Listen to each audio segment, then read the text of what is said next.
प्राचीन भारत में सिद्धार्थ गौतम नाम के एक राजकुमार ने एक बड़ा आध्यात्मिक यात्रा शुरू किया। उन्होंने अपने महल और राजसी जीवन को त्याग दिया और गहरे ध्यान और सोच विचार से उन्हें ज्ञान प्राप्त हुआ और वे बुद्ध कहलाए। यह ज्ञान उन्हें बोधि वृक्ष के नीचे बैठकर प्राप्त हुआ। 4 आर्य सत्यों पर आधारित बुद्ध की शिक्षाएं दुखों से छुटकारा पाने का रास्ता बताती हैं। ये सत्य जीवन के गहरे रहस्यों को उजागर करते हैं। उन्होंने सिखाया कि जीवन दुख से भरा है। यह दुख हमारे चारों ओर फैला हुआ है और हर व्यक्ति इसे अनुभव करता है। यह दुख लगाव और इच्छाओं से आता है। हमारी इच्छाएं और तृष्णाएं हमें दुखी करती हैं। इससे अष्टांगिक मार्ग पर चलकर छुटकारा पाया जा सकता है। यह मार्ग हमें सही दिशा में ले जाता है। अष्टांगिक मार्ग, जिसमें सही देखना, सोचना, सही दृष्टिकोण और सही इरादे शामिल हैं, बोलना, काम करना, जीवन जीना, सही वाणी, सही कर्म और सही आजीविका शामिल हैं, कोशिश करना, याद रखना, सही प्रयास और सही स्मृति और ध्यान लगाना शामिल है। सही ध्यान और सही समाधि मॉरल और मेंटल डेवलपमेंट के लिए एक प्रैक्टिकल गाइड है। यह मार्ग हमें नैतिक और मानसिक अनुशासन सिखाता है। इस मार्ग पर चलकर लोग दुखों से मुक्ति और ज्ञान यानी निर्वाण पा सकते हैं। निर्वाण प्राप्त करना जीवन का अंतिम लक्ष्य है। निर्वाण पूरी शांति और जन्म मरण के चक्र से आजादी की स्थिति है। यह एक ऐसी अवस्था है जहां सभी दुख समाप्त हो जाते हैं। बुद्ध ने हर चीज के बदलते रहने, संसार की अस्थिरता, सभी जीवों के जुड़े होने, सभी प्राणियों की एकता और दया और प्यार के महत्व पर जोर दिया। करुणा और प्रेम जीवन के महत्वपूर्ण पहलू हैं। दया, ज्ञान और खुद में बदलाव पर जोर देकर बौद्ध धर्म दुनिया पर एक गहरा प्रभाव डालने के लिए तैयार था। यह धर्म आज भी लाखों लोगों के जीवन को प्रभावित कर रहा है। 3री सदी ईसा पूर्व में सम्राट अशोक का राज बौद्ध धर्म के लिए एक महत्वपूर्ण मोड़ था। अशोक का शासनकाल भारतीय इतिहास में एक महत्वपूर्ण मोड़ था, जिसने बौद्ध धर्म को एक नई दिशा दी। कलिंग युद्ध की भयावहता देखकर अशोक बहुत बदल गए। युद्ध के बाद की विनाशकारी स्थिति ने अशोक को गहराई से प्रभावित किया। उन्होंने हिंसा छोड़ दी और बौद्ध धर्म को अपना लिया। अशोक ने अपने जीवन में एक बड़ा परिवर्तन किया और अहिंसा के मार्ग पर चलने का संकल्प लिया। अशोक के धर्म बदलने से बौद्ध धर्म का प्रसार बहुत ज्यादा हुआ। उनके इस कदम से बौद्ध धर्म को व्यापक स्वीकृति मिली और यह तेजी से फैलने लगा। वे शांति, अहिंसा और लोगों की भलाई के लिए काम करने लगे, जो बौद्ध धर्म के मुख्य सिद्धांत हैं। अशोक ने अपने शासनकाल में शांति और अहिंसा को बढ़ावा देने के लिए कई कदम उठाए। अशोक ने अपने राज्य में खंभे बनवाए, जिन पर बौद्ध धर्म के सिद्धांत लिखे थे, ताकि लोग अच्छा जीवन जिएं। इन खंभों पर अंकित शिक्षाओं ने लोगों को नैतिक और आध्यात्मिक मार्गदर्शन प्रदान किया।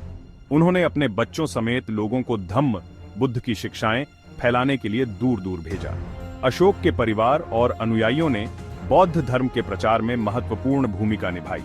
अशोक के समर्थन से बौद्ध कला, वास्तुकला और साहित्य का विकास हुआ। उनके संरक्षण में बौद्ध संस्कृति का अभूतपूर्व विकास हुआ। उनका राज्य दया की शक्ति और बुद्ध की शिक्षाओं के प्रभाव का प्रमाण है।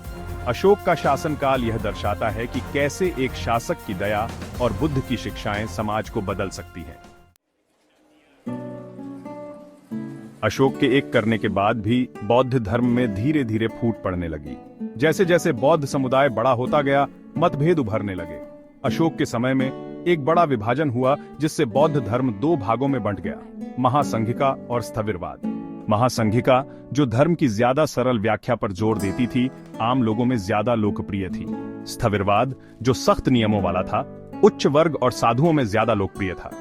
समय के साथ इन विभाजनों से और भी कई नए मत बने। अलग अलग मतों में बहस और झगड़े होने लगे, जिससे संघ बौद्ध समुदाय की एकता कमजोर हो गई। आक्रमणों का कहर।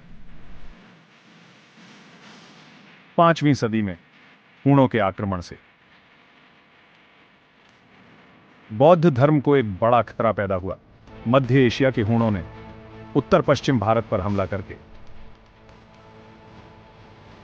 बहुत तबाही मचाई।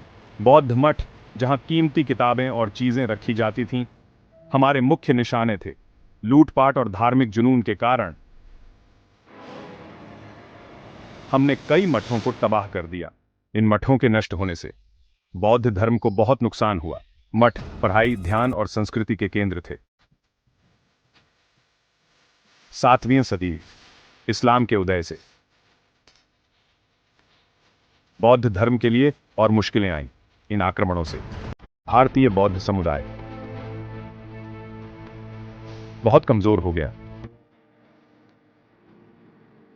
जब बौद्ध धर्म मुश्किलों का सामना कर रहा था, तब भारत में एक और बड़ा बदलाव हो रहा था। हिंदू धर्म का उदय होने लगा और बौद्ध धर्म पीछे छूटने लगा।